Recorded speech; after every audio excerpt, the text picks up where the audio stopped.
guys, come on in. Come on in. I am still in the kitchen. And I just want to say, folks do not play about their collard greens. I went to the store to get collard greens. Now, this was on Monday. And they had 2 bunches of collard greens left in the store.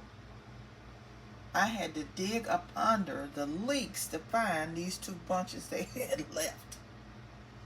So I guess the collard green fairies were looking out for me.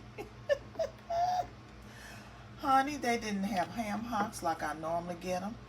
They had this great, look at this great big old thing right here. This look like a whole ham.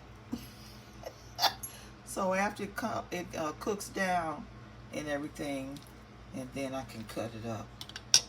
I'm not going to try to cut it up right now because it's not tender enough for me to cut it. I don't have a butcher knife. I do have a carving knife, but not a butcher knife. But anyway, aren't the greens beautiful? Now what I ended up doing, I ended up having to get mustard greens and turnip greens to go with these collards, because you know once greens cook down, it's not a whole lot. So I chopped up an entire onion, and it's down in there.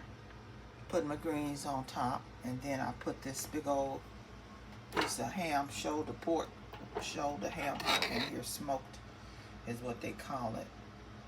So once they cook down a little bit more, I'm going to add the mustard and the turnip greens, and we'll see how this all turns out. Now, sometimes with collard greens, I'll put a little bit of meat tenderizer in there to make sure that they come out tender. So if you feel like you want to try that, you can do that. And I also have sprinkled some large seasoning salt down in here with the onions. So when everything gets all good and mixed together, tender and done, I'm going to come back and show you guys what they look like. Alright, you guys have a good night, and I'll see you in my next video. Bye-bye.